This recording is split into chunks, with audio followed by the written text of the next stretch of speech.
Hello, and welcome to God in Film, the podcast where a Christian and an atheist dive into the best that cinema has to offer and see if we can find any parallels with the gospel or any other Bible stories. I'm literary critic and man the high priests warned you about, Giles Gough. And I'm librarian and mechanical donkey, Julia Hall. And today, for our Easter special, where we look at some media that is explicitly Christian, we'll be looking at Season 4 of The Chosen, the first multi-series depiction of the life of Jesus Christ, seen through the eyes of his followers. If you want to hear what we've had to say about previous seasons, you are welcome to have a listen to those episodes earlier in our feeds. And as for Season 5, well, at the time of recording, the first episode is in cinemas now, but the rest of the series hasn't dropped yet.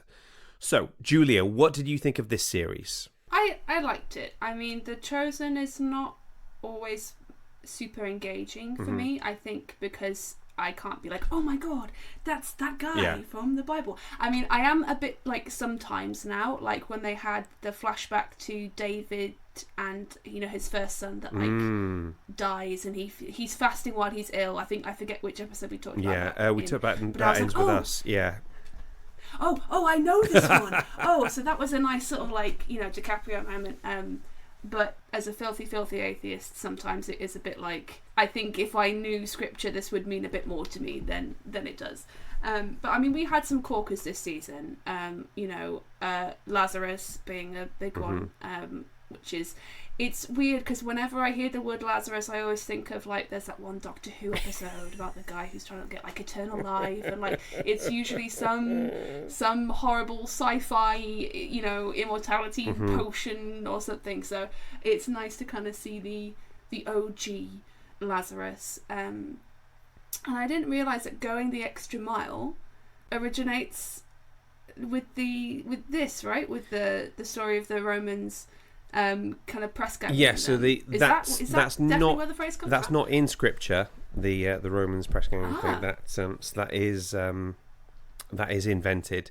I believe the line that about if a man asks you to go a mile with him, go 2. I think going the extra mile. That's from something Jesus says in Matthew 5 verse 41. I think it's like from the Sermon on the Mount. Oh, right, okay. So they've already established it quite early by this point, where he says, if anyone forces you to go 1 mile, go with them 2 miles. Give to anyone who asks you, and do not turn away from the ones who want to borrow from you. So there's that lovely point where you just see that kind of tipping point where the Romans see them as kind of almost less than human, and it's they're having fun kind of forcing them to carry their stuff.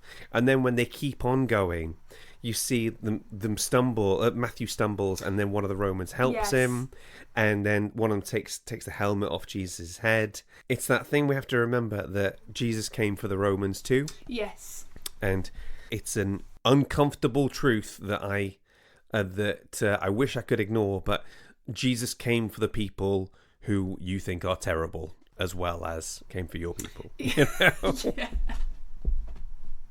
Yeah, I think that especially shows with the Gaius this season, because he's kind of gone from, you know, a bit suspicious of Jesus, doesn't really trust him, thinks Matthew is an absolute fool to give up his, you know, cushy tax collector job, to fully believing and, you know, becoming a follower when Jesus heals his son. So that's a nice kind of arc. I think I like it a bit more when the Romans are there, just because then I feel a bit more, you know, historically white grounded. people, I know them. Yes, no, that must be it.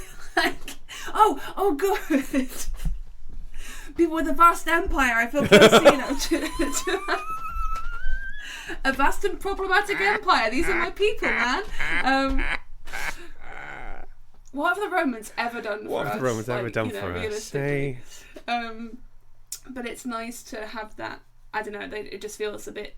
It's nice to have that historical element. I think it makes it just feel a little bit more real for me, I suppose. Yeah, and that's. I have a similar thing. I can get a little bit lost in the Old Testament. It feels a bit weightless, for want of a better phrase. But when it's the Romans, when you bring the Roman Empire in, it's like, okay, well, I know what's happening here and over there, and I know what was going on in Britain at the time. Does that make sense? Yes. You know? Yeah, no, that does make sense. You're like, it kind of grounds it and puts it in a specific kind of place where we can give it context, and it just feels a bit more real. Definitely. Now it's time for Julia's Facts.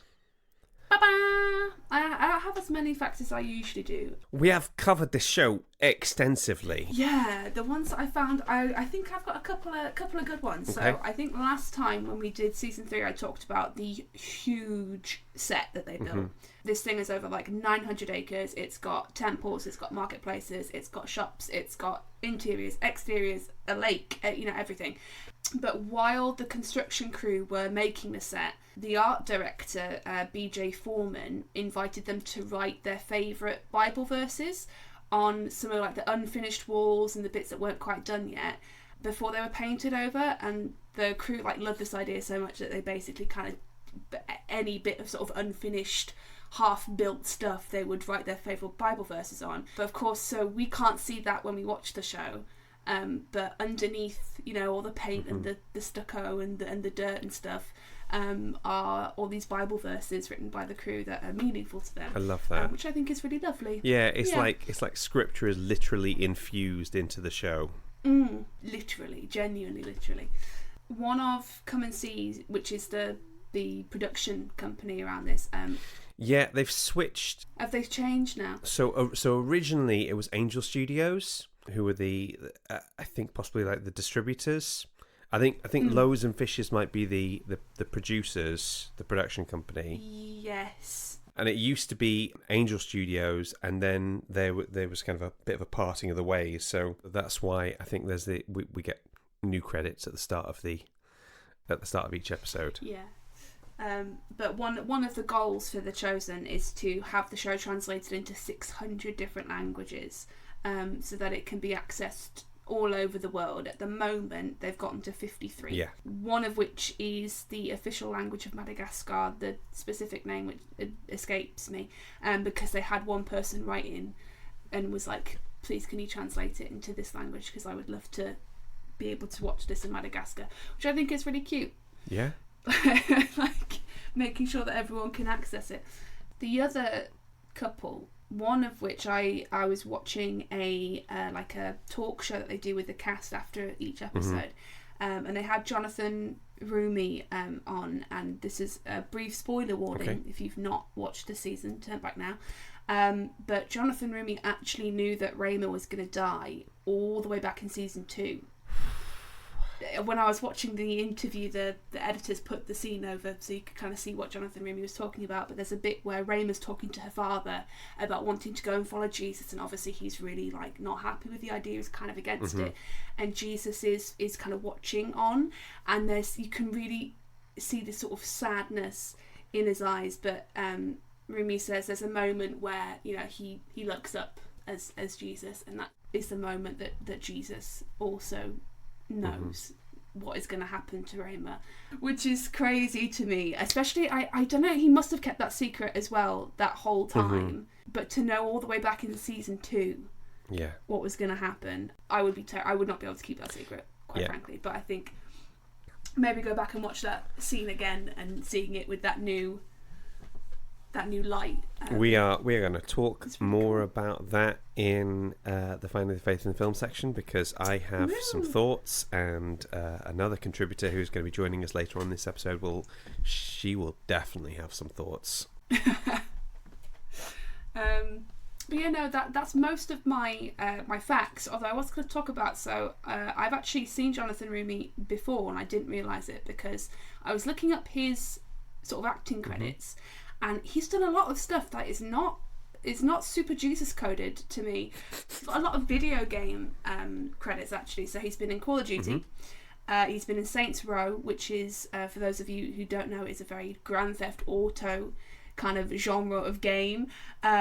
He's been in XCOM, which is a military shooter kind of game, and Death Stranding as well. But I know him from voicing a villainous vampire in an animated show called Castlevania Nocturne, which just I kind of need to, because I watched that and I watched The Chosen and I went, something I know I've heard this before, and I googled it, and now I kind of want to go back and watch those 2 episodes that he's in again, because it just doesn't quite compute in my brain. Of Jesus playing, probably one of the more evil characters in the Castlevania show. And I was thinking about this because they started The Chosen several quite a long time ago. And I think it was 2017 originally, wasn't it, that the first series Yeah, it's been going a while. came out. And it's because of that sort of funding model of we'll make the next season when we've got the money for it approach. It's taken longer. But if you think about it, sometimes, and you notice it particularly when they have to swap out actors for whatever reason. Okay, there's a line from like the Wu-Tang Clan where RZA basically says to the rest of the group that he's just formed, basically, give me 5 years of your life, and I'll make you stars, And I keep thinking about this, like the commitment you've got to, as an actor, like this is a show you're going to be doing for a long time. We really need you.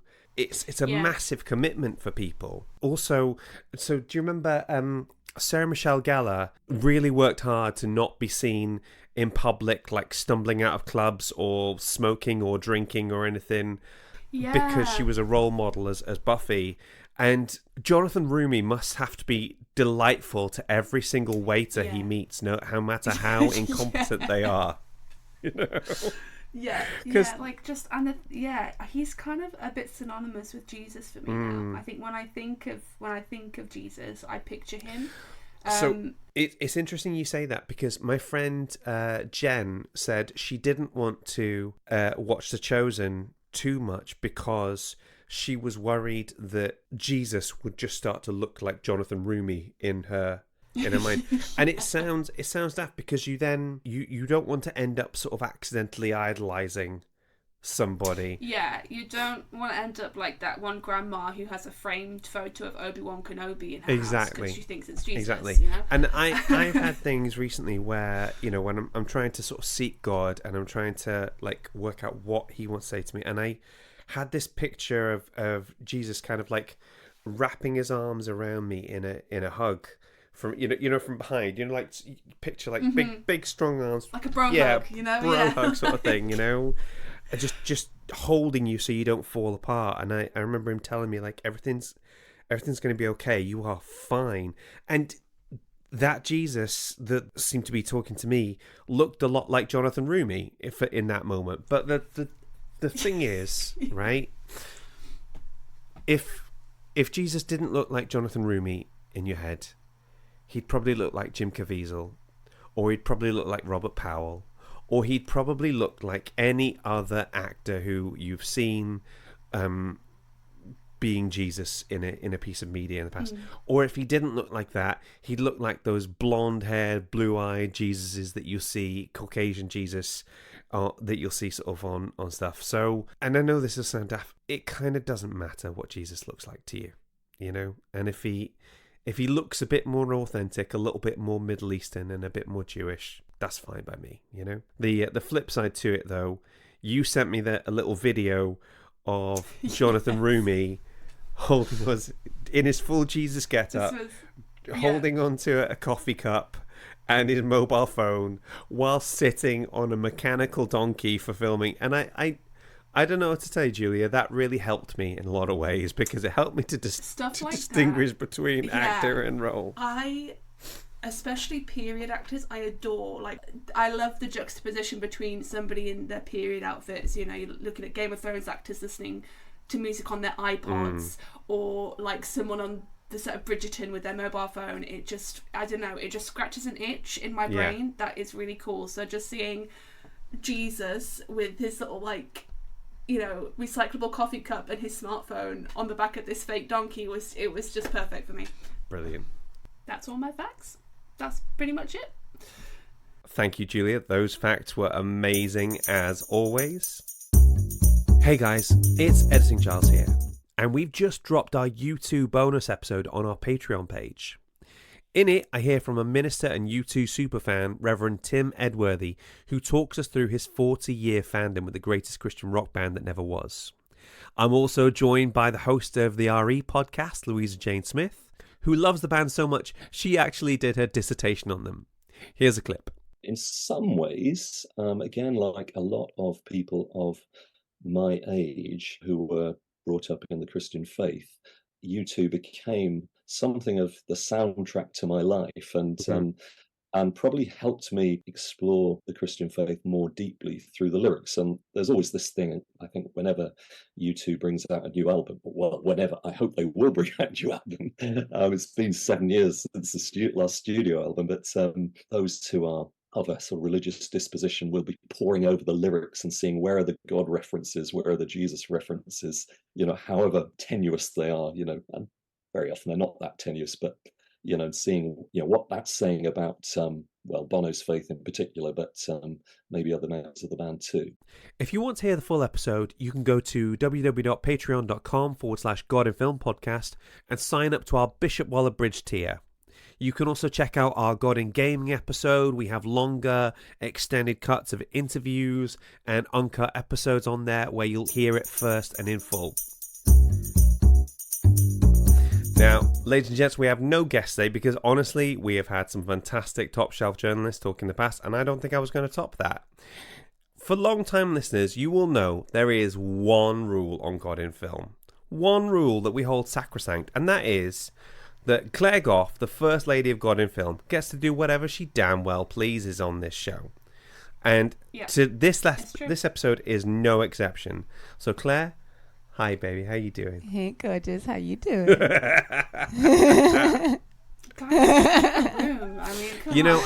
did say to her, darling, you don't have to be on this episode if you don't want to be. I know you're stressed. I know there's lots of things going on. If you want to just sit this one out, she's like, no, I want to come and talk about the episode. I want to do the fun stuff.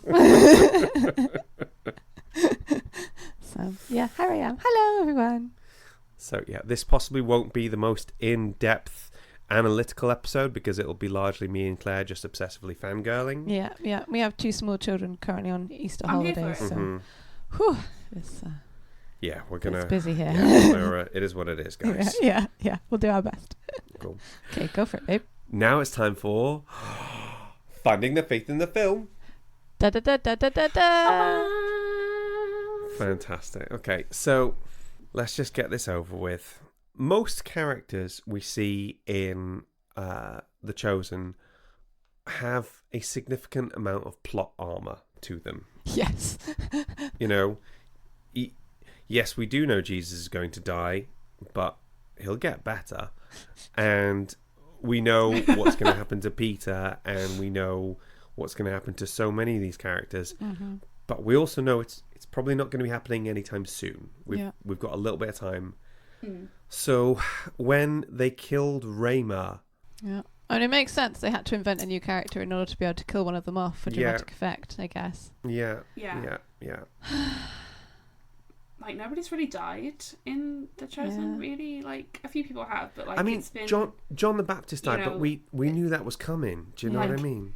Yeah, we knew that, yeah. And John had such a beautiful ending. You know, that moment where they put his head on the block and he sees the lamb sort of frolicking outside. And like, he was pretty okay with it. He's like, I've done my thing. This is like a really dramatic way to go out, which he would have loved. He's like, yeah, this is really emo. I'm gonna like get my head chopped off and put on a plate. Yeah. So you feel like he'd fulfilled his calling, and he was like, yeah, let's make this cool and dramatic. Like, he was okay with it. He didn't have a betrothed and people to cry about. Well, I mean, people still cried about it. But, he was fulfilled. He'd done his purpose. Yeah, it was, Raymer had not even begun, which Yeah. makes it really, really sad. Yeah, it's absolutely heartbreaking, because that scene where she's come up with a system about how to get around the fact that she doesn't have her father's permission. Yes. And there's that moment where it's like, you have to offer her a gift, but yeah, I don't really need a gift. It's fine. It's not important. Yes. And then he's explaining this to Jesus, and he says, well, I don't really need to get her a gift. She said it's not important. And everyone's like, whoa. It's like, no, shh. There's that bit where Peter comes in and he's like, it's okay. I'll Jesus sort of says to him, you'll explain it to him. It's like, I've got this. Yeah. Fellas, when the wife says she doesn't want anything for Valentine's Day, don't believe her. Yeah. See, Get this works the opposite way in our relationship, because we we were really skint. We were really busy. We were both like, let's just not do presents for Valentine's Day this year, okay? And then Giles over here goes and gets me presents. And I'm there just with my little card, feeling like a total numpty. So, thanks for that. I can't even remember what I got you for Valentine's Day. Got me a very cool jumper that I'm wearing right now. Oh yeah, you got your Jane Eyre jumper. Yeah. So she had an individually made Jane Eyre jumper, and there's like, I did her a Valentine's Day card. I made it myself. It was like a picture of me and Claire sort of done up like Highlander, like the characters in Outlander, and had little romantic quotes in it. And listeners, if I tell you the filth that was on Claire's Valentine's Day card, we would lose the clean rating on this episode. I got him a very inappropriate Valentine's Day. Well, it's because our 4-year-old is going to be able to read soon, so this is really the last year that you can get away with something like that. So let's make the most of it. Yeah. Darling, let's just say I waited for you for a long time. Okay? Yeah, everybody's heard about how thirsty you were, sweetheart. No, that's not what I mean. Okay. I mean, I used to think I was very thirsty, and then Julia reset the scale. Okay. Oh, come on. I mean, I only talk about Gillian Anderson some of the time. Sure. Yeah. And then it's Michelle Yeoh the rest of that. I'm surprised you haven't figured out, like, which one of the apostles is like the hottest and which one you'd go for first. Oh, that's a tricky one. No, it's not. Honestly, that weirdly, like, I haven't, because it feels a bit like, I don't know, it feels a bit, I mean, is this bad to say Jonathan Roumie? He is. Very handsome individual, but I feel like you can't thirst over Jesus. I feel like that's wrong. No, you know what? Back in medieval times, they used to do this quite a lot, I think. You asked, Giles. I did. No, medieval Christians, like, especially nuns, were all about thirsting over Jesus. Oh, yeah. Hildegard von Bingen. Crazy stuff. Mm-hmm. I feel like we should maybe move on from this conversation. The point I was trying to make, my darling, yes, wife of my youth, is that I spent a long time sort of waiting for you to come along, and now that you're here, I'm going to spoil you rotten. You cool with that? I'm so cool with that. Brill. Okay. That's cool. Yeah. Awesome. Also, you gave birth to both of my bowling ball-headed children. Oh, so Lordy, yeah. My body is ruined. So yeah, give me all the presents. Anyway, we're getting off topic somewhat here. Let's bring it back. Anyway. The train has left the station. We're no longer on it. Yeah. This is mostly going to have to be cut. Yeah. So can I tell you what I felt about Rima's death? Yeah. I thought it was a good choice to have a character die and then have to deal with all those questions, because realistically, like, I know we don't hear about it in the Bible, but like, a lot of people died back then. There was a lot of, mortality was high, people died, and I don't imagine that Jesus healed all of them. So I feel like that is a question that would have been raised at some point. Like, one of the disciples would have had a family member or a friend who would have died. One of the disciples. One of the disciples. You let that go, I did. You? Yeah, I hoped I got away with that. Wow, too One of soon. the disciples. So I feel like it is a question that would have been raised, but I just wish it hadn't had to have been quite so dramatic, and like one of the pretty female characters sliced down with a sword just seems a bit unnecessary. But I think it was quite easy, a bit easy to see coming when they're he's giving her a sundial and they're talking about we want to spend together, we want to be together forever, is the same energy as someone being like, oh, we'll talk about this when I get back. Yeah. See, you see know what I that now, and now it makes perfect sense. But at the time, I thought this was a meditation on what it's like to follow Jesus and be married in the first century church, and I thought that's fascinating. Because their marriages, if they had any, get so heavily sidelined, and that's one of the things that The Chosen does so well from the jump is talk about the way wives dealt with this stuff. Seeing them figuring out their relationship around following Jesus was really interesting. I did think the what do they call it, chaperone scenes were quite hilarious when you got someone in the back just going whose turn is it to chaperone? Well, we tend to cast lots for it. Okay, well, why can't you do it? Because I don't want to. Yeah. Well, why can't you do it? Well, you're very lax and very permissive. Yeah. Yeah. And it made it worse because you'd had all of that laughing and comedy about it, and the lightness and the these two kind of thing that you'd brought to the group, and then just the tragic, devastating ending. It was really rough. It's like Romeo and Juliet, isn't it? Which it's like a comedy right up until the moment that it's not. Yeah. You know, and it's heartbreaking.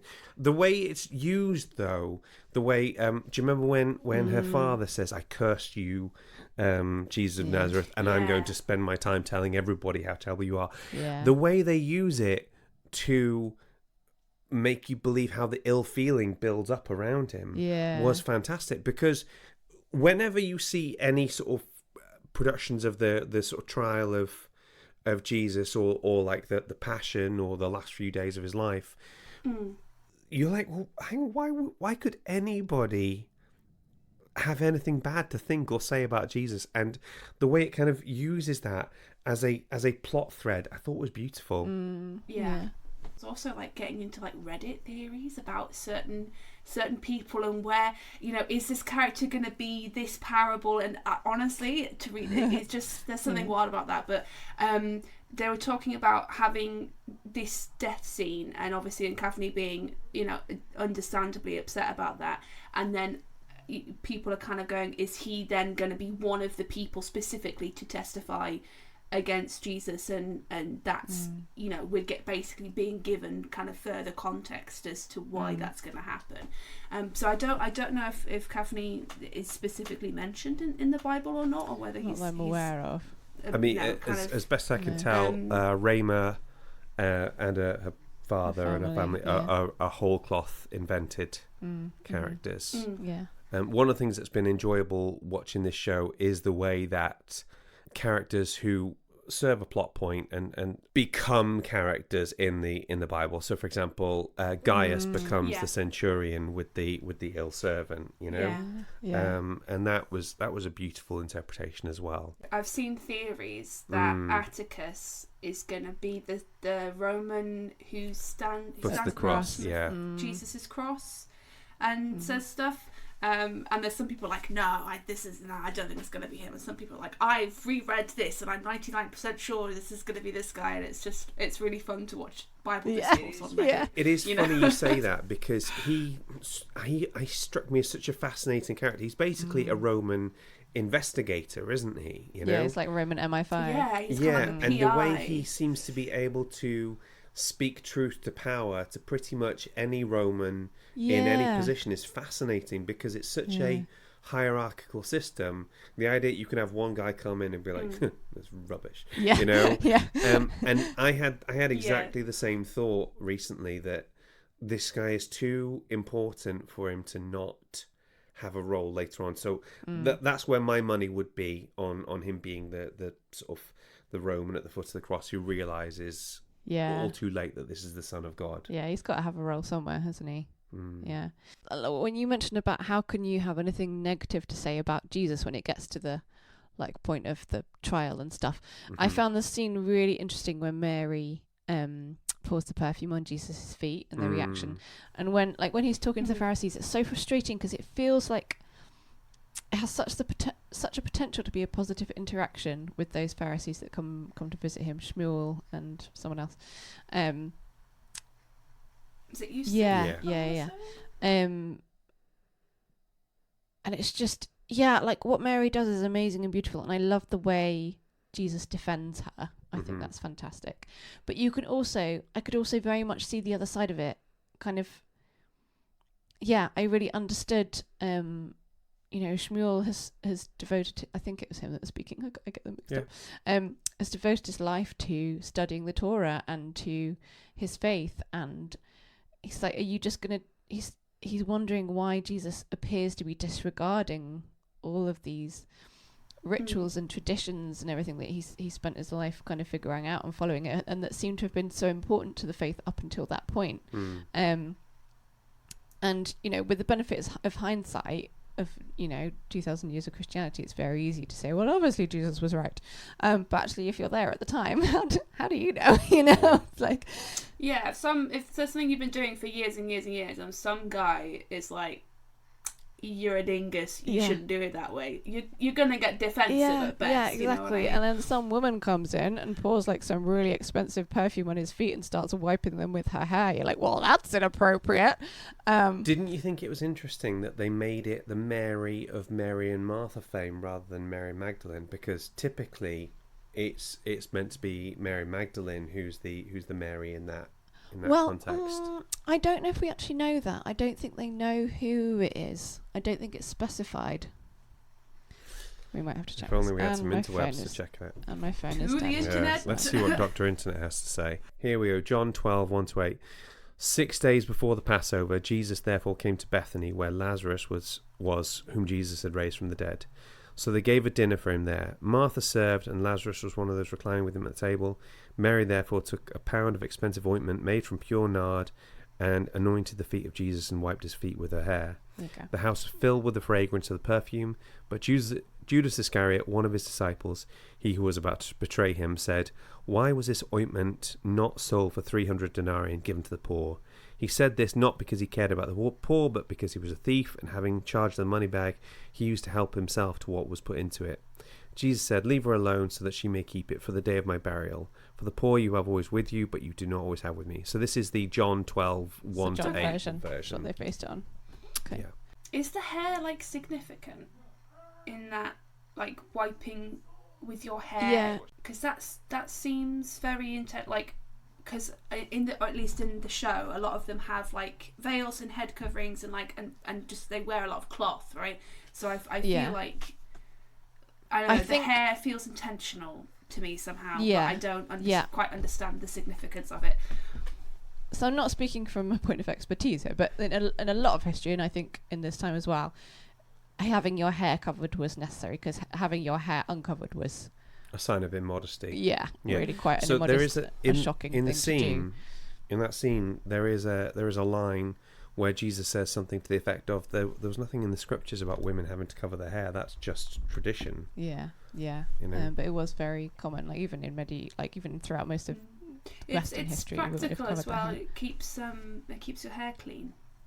Yeah. And you can just I think it's just I think it's just quite an intimate act, and it's very humble. If you're using your hair to like wipe his feet, which have been quite dirty, it's a real sign of humility, I think, because you're dirtying yourself to clean him, and quite intimate. What's fascinating is that Mary and Martha, they get it. They get what's about to happen, and his followers don't. And it's just the women seem to get it much more. Get it quicker. Yeah. And I found this a struggle this season, because all the things that we liked about The Chosen, the idea of a Jesus who is like soft spoken and gentle and all the rest of it, starts to recede as you start to get like a Jesus who is angry and frustrated with his followers and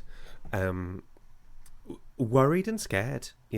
He's like, you can relate to this, the idea that you've trained your students to do a thing, the final exam is coming, and they still don't get it. They're still saying, "So was Shakespeare born in Victorian times?" Those kind of things. I want to drag it back to Rayma just for a moment, because we as Christians have dealt with the issue of, why doesn't God heal me? Yeah. Why did God take this person that I loved dearly and heal that person? And it's when he's right there in front of you, it's got to be 500 times harder. I remember two friends of mine who had a cancer diagnosis, and one of them was from church. Yeah, who both had a strong faith. Yeah, both incredibly strong faith, and one saying like, "Well, praise the Lord, God has healed me, and that's faith. That's fantastic." And the other one, I'm not going to say any names, but the other one who said, "Yeah, well, it doesn't look like that's what's going to happen for me, and it looks like I'm going to meet Jesus, and I'm really excited about that. And just And she died. yeah, and obviously she died. Yeah. Yeah.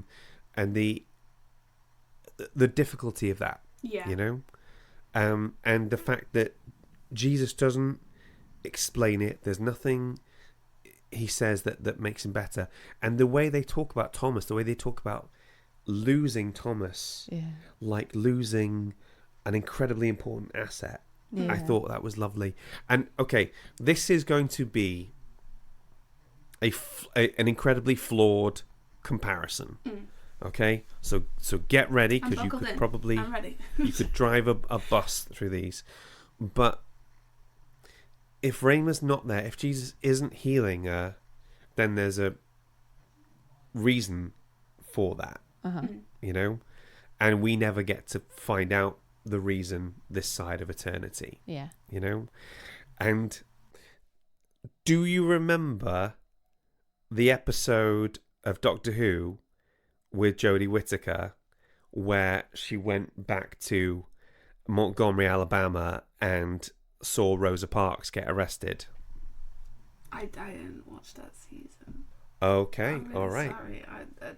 Honestly, at that point, The point I'm trying to get at is there's that scene in that episode, which you didn't watch, where the Doctor and her companions know that Rosa has to be arrested. Yeah. That Rosa has to be arrested because that's going to spark off the Montgomery bus boycotts. That's going to make segregation on buses illegal, which is then going to end up with segregation being deemed illegal. And they know all that, and you can tell it's still killing them to see an injustice happen right before their eyes.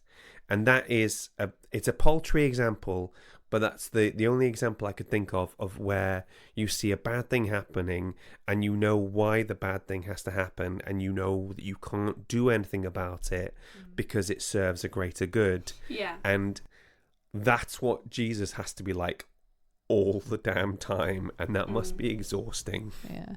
I think I did see an interesting opinion on, I think, Reddit again.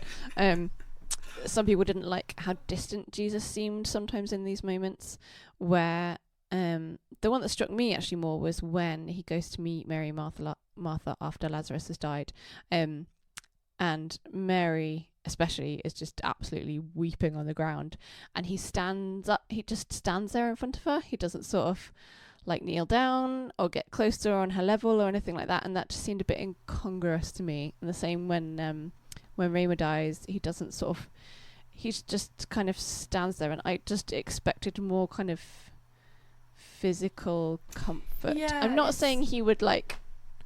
He's definitely different this season. I think you can sense a lot of the frustration and a lot of the, and I think because he knows that it's getting close now to the end.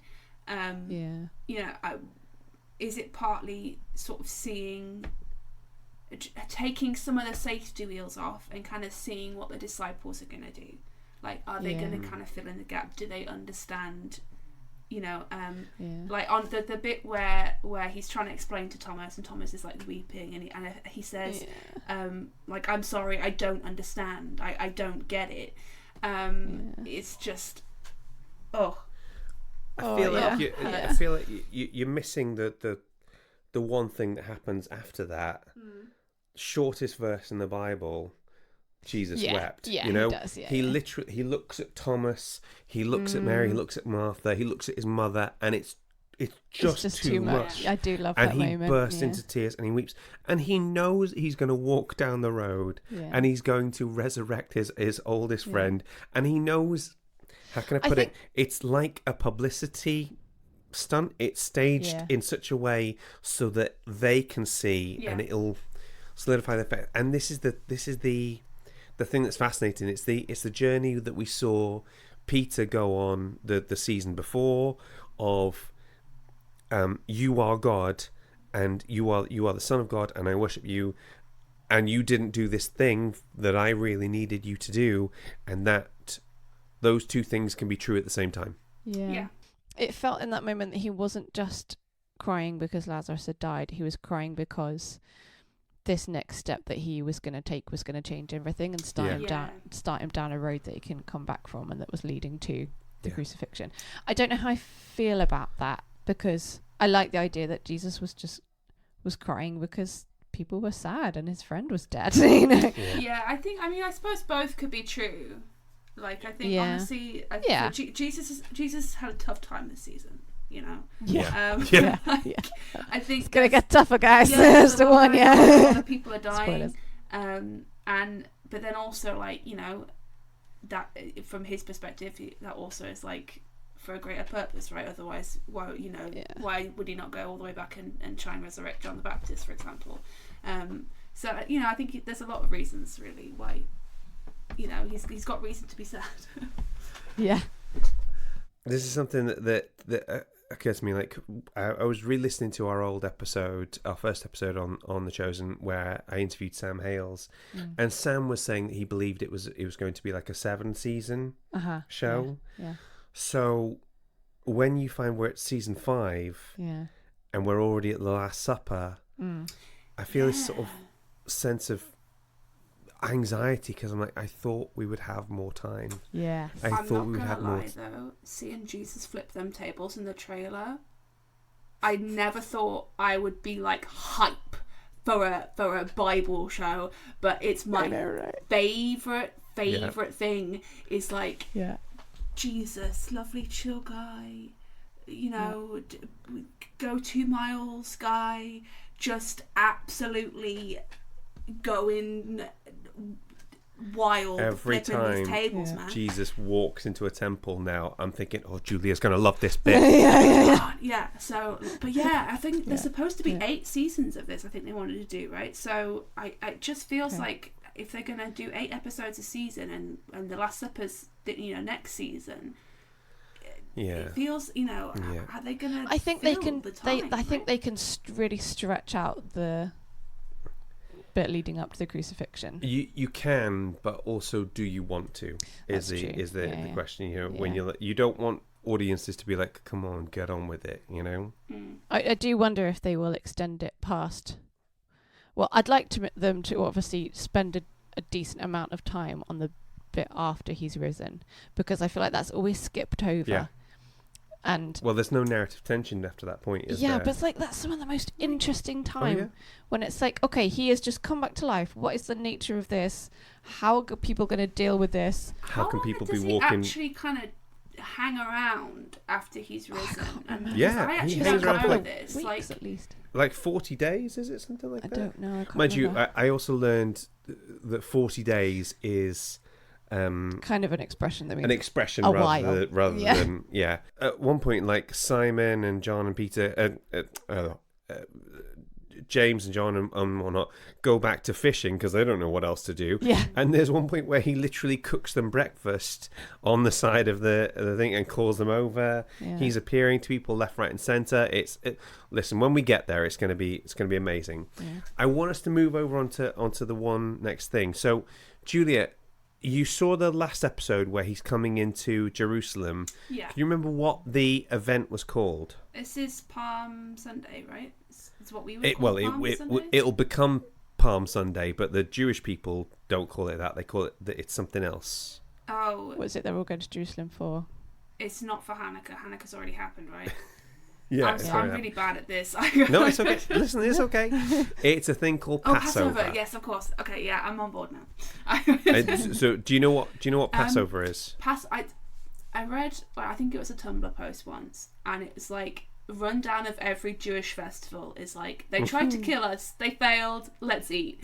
So I feel it's some. I dimly remember doing Passover at school, but this is the one where the traditional food, you have that big plate, right? And there's like the salt water that represents the tears.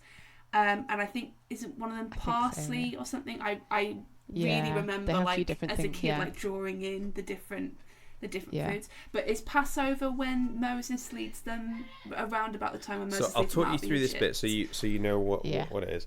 So first of all, I love that bit where they're sort of acting out little things of Alexander the Great. Worst. Boo, yeah. Alexander the Worst. They all jump in. I thought that, like, there's, how can I put this? I feel like you could drop the apostles down in Roster of the Acting Society back in Bangor, and they would have fit in fine. You know, honestly, that kind of has like a bit of a, you know what I mean when I say beach episode vibe to it. Yeah, these sort of kind of rumbled episodes where everyone's just you could imagine, like, go out into the village and find me a cult that has never been ridden, and tell them that Giles needs it for his next show. You know, there's a lot. It turns out there's a lot of transferable skills from being in an amateur dramatic society and being an evangelist. It seems like. So, do you know the 10 plagues? Yes. A quick rundown is that all the people, the Israelites, are all sort of stuck in Egypt. Moses keeps asking Pharaoh, "Let my people go." Pharaoh is like, nah, and great musical number.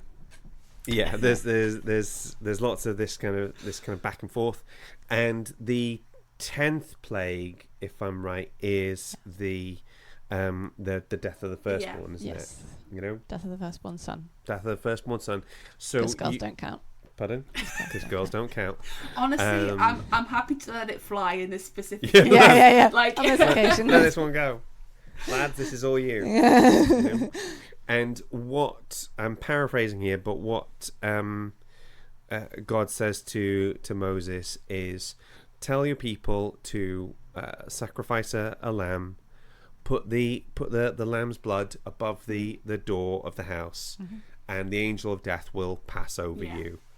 And that's where the phrase Passover comes from. Or Passover, if you say it properly. Yeah, or Passover if you're a very posh southern colonizer. I don't know how you do it. You love it. Shut up. Yeah, I do.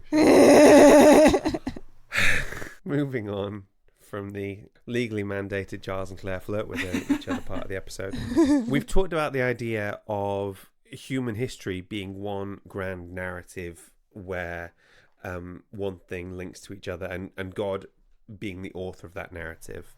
And we've talked about the idea of like foreshadowing before, about how the Israelites going out from the capture of Egypt into the sort of freedom, and that being a representation of how human beings can go from being in the slavery of sin into sort of the freedom of salvation, all that sort of stuff. There's a similar thing going on here, right? Where Jesus isn't just coming to Jerusalem on Passover because, oh wow, it worked out that way. Because it's so fun and a good time all around. Yeah. Jesus is, we keep hearing, he's the Lamb of God. He's the Lamb of God. John says that, it gets said. Yeah. So Jesus is the Lamb of God that is going to be sacrificed for the sins of the world. And he's going to be, and the fact that he's going to be sacrificed at Passover is a way of kind of, Jesus went there deliberately at that time for that. So also because there were lots of people there he could preach to and witness and so on and so on. Yeah. But so, also, you know, so the comparison of the sacrificial lamb at Passover, when they would sacrifice them, and the original one that saved them from the angel of death, is also Jesus being the sacrificial lamb, saving us from death. So if you almost kind of see like Jesus's, if you see Jesus' sacrifice as being almost like the center point of human history, it's like everything that goes before it kind of foreshadows it, and everything that comes after it is a echo of it. An echo of it, yeah. And I sort of think that's quite beautiful, you know. The last thing I wanted to talk about was Judas. Flipping Judas. So, if you haven't, guys, stay till after the exceptionally long credits of the last episode, because there's bloopers and outtakes in it. Oh, I didn't see those. I was gonna say, is there like a post-credit scene? Are they gonna marvel? There's like a post-credit scene. Oh my god! It's not like a post-credit scene. Nick Fury doesn't ask Jesus to join the Avengers, although oh my gosh, though, imagine. Cool. Loki would have been forgiven and dealt with his issues in like Yeah. 20 minutes, and everything would have been fine. Next you know? episode of Jesus and the Flacken. Jesus, there's like lovely bits where Jesus is looking out at the lambs coming in, and Jonathan Roumie's like, I could really go with some lamb with mint sauce right now.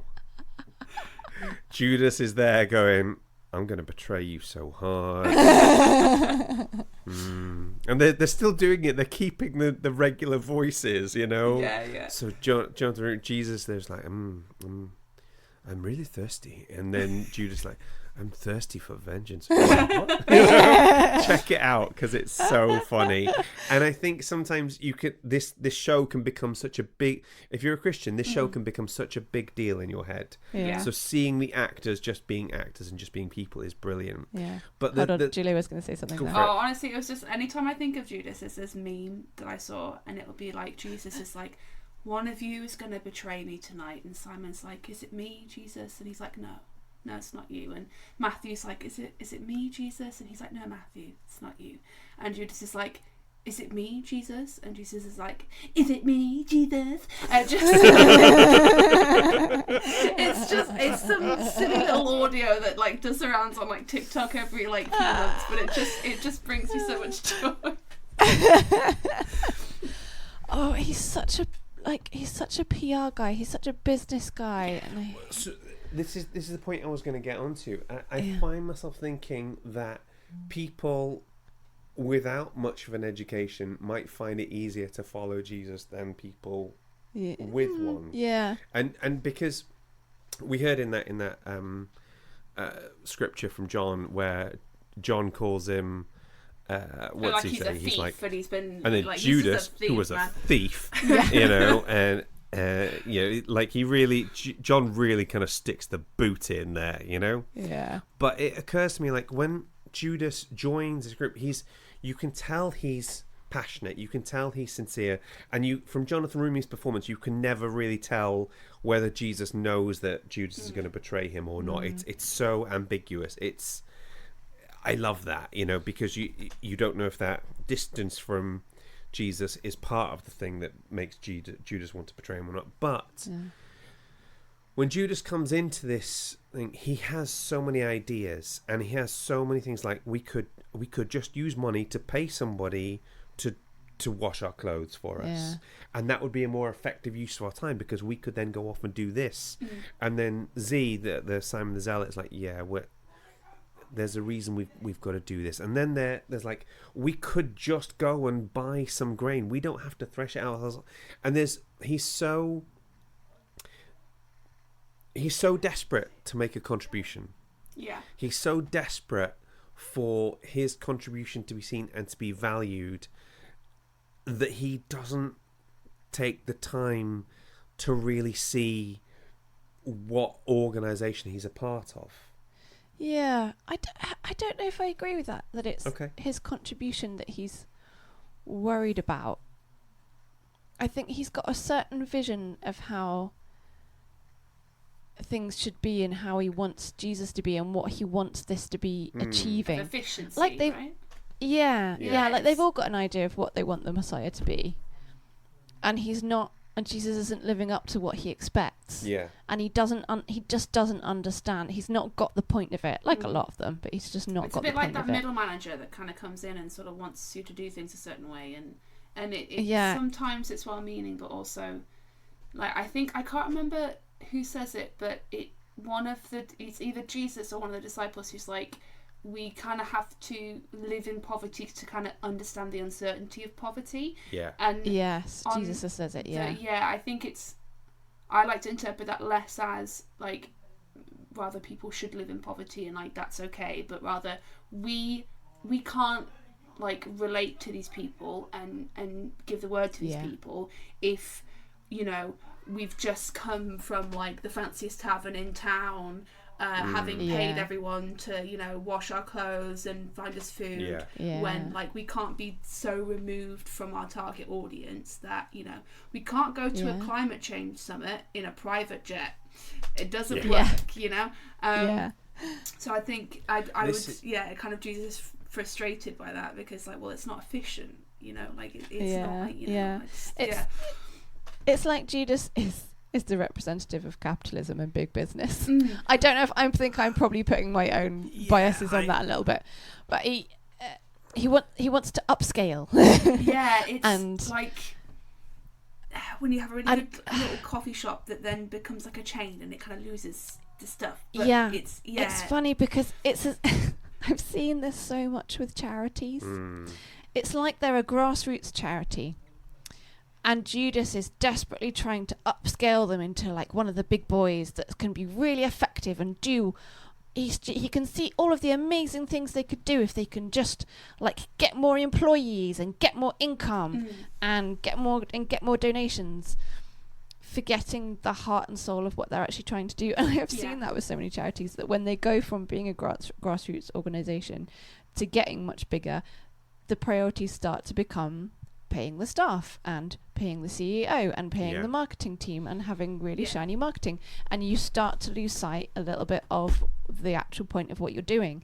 And that feels like such a that's really interesting. So I got something different from it, and it was something that made me relate to Judas quite a lot, and I think because it's a problem I've had in the past, and I think it's a problem, if we're not careful, we might have in the future. And it's he comes in, Judas has these skills, he wants to use these ideas and skills to benefit this group that he's part of. So when I came to the church that we're in now, I was like, so I've got all this drama background, I can put on plays, we can do sketches, we can do shows, and I could never get it off the ground, if you like. I could never seem to get anyone to kind of take me seriously, and I'm like, I kind of know what I'm about here, guys, you know. And it was very frustrating. It was difficult to sort of feel like there was anywhere for you to go or anything for you to do, because it was like, well, you can do AV desk or parking team, you know. It's sure, right? And you're like, but I have all these wonderful skills that I can use to sort of to serve God. And when you look at it in that context, it becomes about you and what you have to offer, rather than what these people need and what your context needs this time. And the tipping point for me wasn't I came up with some wonderful thing and everyone thought it was great. It was my landlady was like one of the church administrators.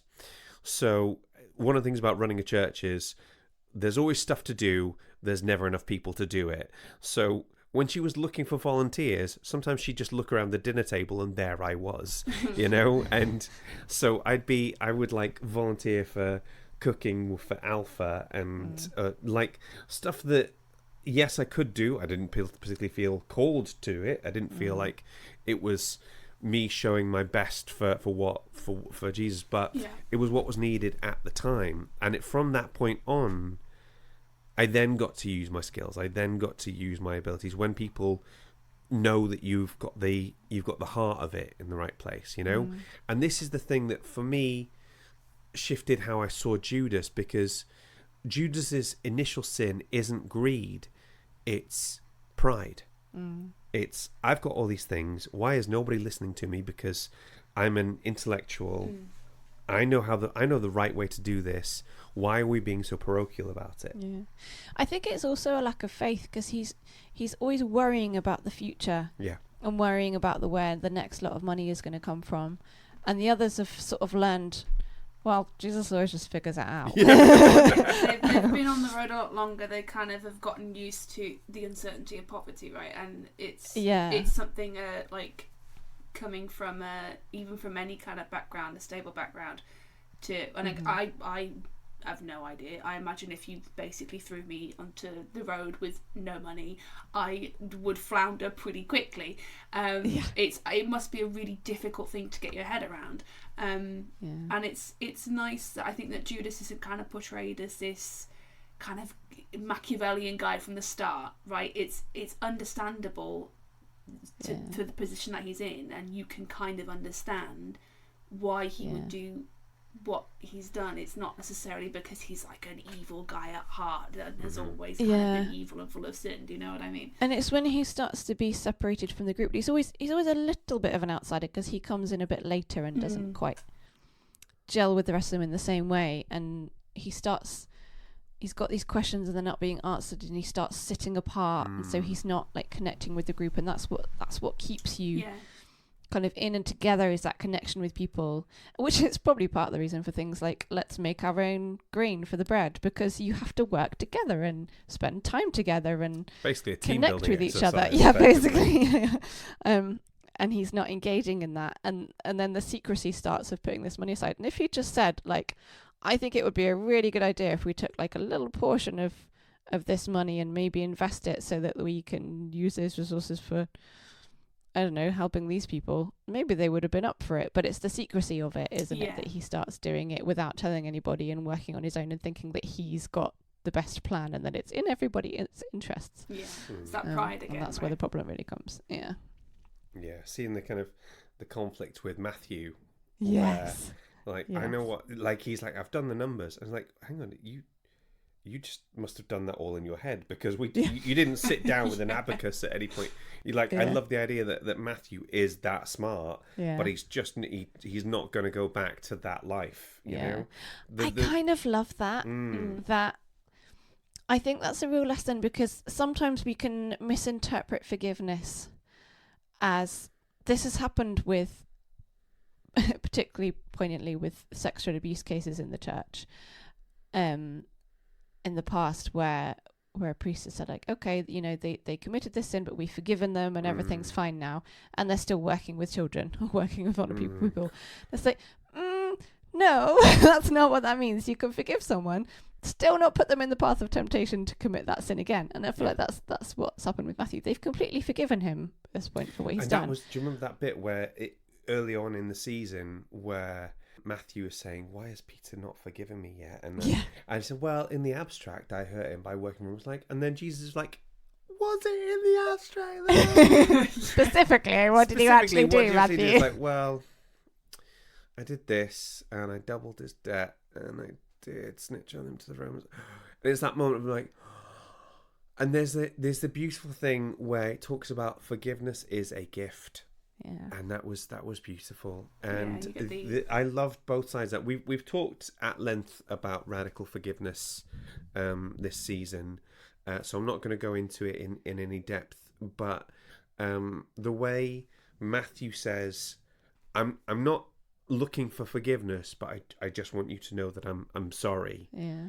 And then the way Peter kind of steals himself, grabs him, just pulls him into that bear hug and says, I forgive you, it's over, it's forgotten.